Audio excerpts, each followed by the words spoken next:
Manusia yang pertama memberontak kepada Allah. Akibatnya kita generasi ke generasi sebagai keturunannya sering tidak melakukan apa yang Allah kehendaki. Namun syukur kepada Allah yang sungguh mengasihi kita, ciptaannya. Tuhan Yesus hadir. Kemudian dibaptis oleh Yohanes Pembaptis untuk memenuhi kehendak Allah.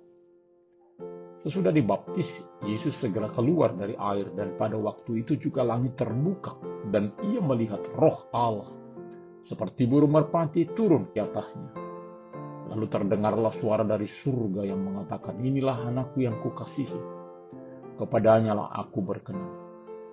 Tuhan Yesus hadir, artinya dialah yang kita ikuti sebagai Adam kedua untuk selalu melakukan kehendak Allah. Sebagaimana jua yang selalu kita nyatakan dalam doa kita, "Kehendakmu jadilah di bumi seperti di surga." Selamat hari Minggu pertama setelah Epifanias, Bapak, Ibu, anak-anak kami yang dikasihi Tuhan Yesus Kristus. Mari tetap hidup di dalam kehendak Tuhan. Immanuel. Kita berdoa. Damai sejahtera Allah yang melampaui segala akal akan memelihara hati dan pikiranmu dalam Kristus Yesus. Amin. Firman Tuhan di hari Minggu ini tertulis dalam Matius 3, ayat 13 sampai 17. Maka datanglah Yesus dari Galilea ke Yordan kepada Yohanes untuk dibaptis olehnya. Tetapi Yohanes mencegah dia, katanya, "Akulah yang perlu dibaptis olehmu dan engkau yang datang kepadaku." Lalu Yesus menjawab, katanya kepadanya, "Biarlah hal itu terjadi karena demikianlah sepatutnya kita menggenapkan seluruh kehendak Allah." Dan Yohanes pun menurutinya. Sesudah dibaptis, Yesus segera keluar dari air dan pada waktu itu juga langit terbuka dan ia melihat Roh Allah seperti burung merpati turun di atasnya. Lalu terdengarlah suara dari surga yang mengatakan, "Inilah anakku yang kukasihi, kepadanya lah aku berkenan." Belajar kepada apa yang Tuhan Yesus katakan. Dengan demikian kita akan taat melakukan kehendak Allah. Bukan terpaku dalam kekakuan dengan kebiasaan yang sudah baku atau lazim menurut banyak orang. Yohanes yang sudah pernah katakan membuka tali kasut Tuhan Yesus juga dia tidak layak. Namun justru dia diminta membaptisnya. Ketidaklayakan ini membuat dia sungkan lalu mencegahnya dan berkata, "Justru apa yang perlu dibaptis olehmu?" Lalu Tuhan Yesus berkata, "Biarlah itu terjadi dalam menggenapi seluruh kehendak Allah." Inilah kekuatan dalam melaksanakan tugas panggilan. Ternyata bukan soal layak atau tidak layak, namun menurut untuk menggenapkan seluruh kehendak Allah. Tentunya hal ini menjadi pelajaran berharga bagi kita. Melakukan kehendak Allah menjadi lebih utama dari hal apapun, termasuk melampaui kenyamanan, kebiasaan kita. Tuhan Yesus memberi teladan bagi kita setiap orang. Apapun status kita, tetap yang akan kita lakukan dalam kehidupan kita adalah menggenapi dengan melakukan kehendak Allah. Memang bila semua tunduk kepada kehendak Allah, berbagai kebaikan akan kita alami, mengalir dan menguap di atas bumi ini. Marilah kita selalu memenuhi kehendak Allah sebagai kewajiban bagi kita. Pemikiran, kebiasaan yang sudah sering terjadi akan kita arahkan dengan kesungguhan untuk tunduk kepada kehendak Allah. Di dalam perjalanan gereja ada istilah jemput bola, seperti praktek di mana penatua mendatangi anggota jemaat untuk mengambil apa yang menjadi tanggung jawab jemaat. Sampai-sampai ada tertuang dalam tugas penatua di agenda gereja KBP, membantu pengumpulan dana dan tugas pelayanan kerajaan Allah. Tetapi di dalam perjalanan serta proses kematangan iman anggota jemaat, penatua tidak lagi selalu datang untuk menjemputnya, tetapi anggota jemaat sudah mendatangi penatua atau sekretariat gereja untuk menyerahkan tanggung jawabnya. Ini juga kita lihat dalam teladan yang dilakukan Tuhan Yesus. Dia berangkat dari Galilea menuju Yordan untuk dibaptis oleh Yohanes. Dia mendatangi, bukan mendatangkan Yohanes Pembaptis. Sikap rendah hati Tuhan Yesus yang hadir meminta dibaptis oleh Yohanes juga berbalas dengan sikap rendah hati Yohanes dengan mencegah Yesus dibaptis olehnya.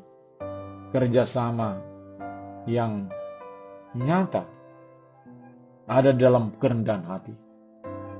Ternyata oleh kerendahan hati lebih mudah terlaksana untuk melakukan tugas apapun. Tuhan Yesus yang tidak berdosa mau menerima ritual baptisan pertobatan dari Yohanes. Ternyata dia menyatakan diri sebagai sesama bagi manusia yang berdosa. Hal ini sekaligus menjadi panggilan bagi seluruh umat manusia untuk boleh hadir datang memohon pengampunan dosa sekaligus meninggalkan dosa. Satu hal lain yang menarik pembicaraan Yohanes dan Tuhan Yesus bukanlah pura-pura, tetapi adalah keterus-terangan, sehingga tidak ada yang sulit dipahami. Jadi Tuhan Yesus hadir memang untuk diminta dibaptis. Demikian juga Yohanes benar-benar merasa tidak layak membaptis. Terkadang di dalam interaksi kepura-puraan sulit memahami maksud seseorang. Sebab terkadang apa yang diucapkan berbeda dengan apa yang ada dalam hati dan pikiran. Percakapan Tuhan Yesus dengan Yohanes menjadi teladan bagi kita untuk berterus terang menyatakan apa yang sebenarnya. Tuhan Yesus dibaptis, lalu terdengar suara dari surga. Inilah anak yang kukasihi, kepadanya lah aku berkenan. Hal ini menyatakan bahwa Tuhan Yesus dilantik membawa keselamatan bagi kita umat manusia. Dia hadir melaksanakan rancangan Allah bagi kita. Biarlah hal itu kita sambut dengan respon yang baik, dengan selalu hidup di dalam kehendak Allah. Amin. Kita berdoa. Terpujilah Engkau ya Tuhan di minggu Epifanias ini. Kami boleh semakin mengerti apa yang sepatutnya kami lakukan, yakni melakukan kehendak Allah. Biarlah kami tetap dalam tuntunan Roh Kudus untuk boleh selalu mengikuti apa yang Tuhan kehendaki. Tugas tanggung jawab kami adalah untuk selalu menyesuaikan diri dengan kehendak Allah. Maka kami adalah orang yang berkenan bagi Tuhan. Sertai kami dalam melaksanakan berbagai tugas tanggung jawab kami. Terima kasih Bapa. Hanya dalam nama Tuhan Yesus kami berdoa. Amin.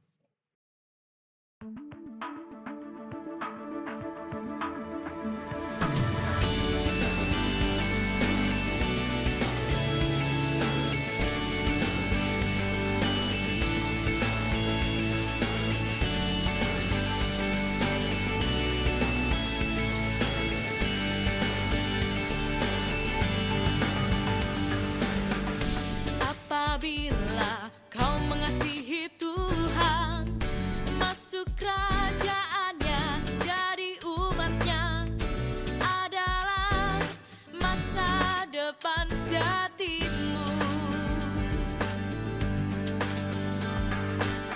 Tiada yang lebih diberkati, kini kau hidup untuk Tuhan, melakukan kehendak-Nya.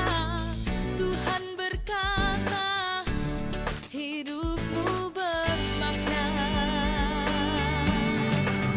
Hanya mereka yang Tuhan pilih dapat hidup penuh makna. Kau beruntung sebab diberkati, untuk punya nilai di hidupmu. Karena dipilih, diangkat, dikasihi Tuhan, kau telah paham nilai hidup. Bukan karena pengejaranmu baik, tapi karena anugerah Tuhan. Dia celikanmu, maka kau datang ke hadapannya. Hanya mereka yang Tuhan pilih dapat hidup penuh makna. Kau beruntung sebab diberkati, untuk punya nilai di hidupmu.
terimalah berkat Tuhan. Tuhan memberkati engkau dan melindungi engkau. Tuhan menyinari wajahnya kepada engkau dan memberi engkau kasih karunia. Tuhan menghadapkan wajahnya kepadamu dan memberi engkau damai sejahtera. Amin.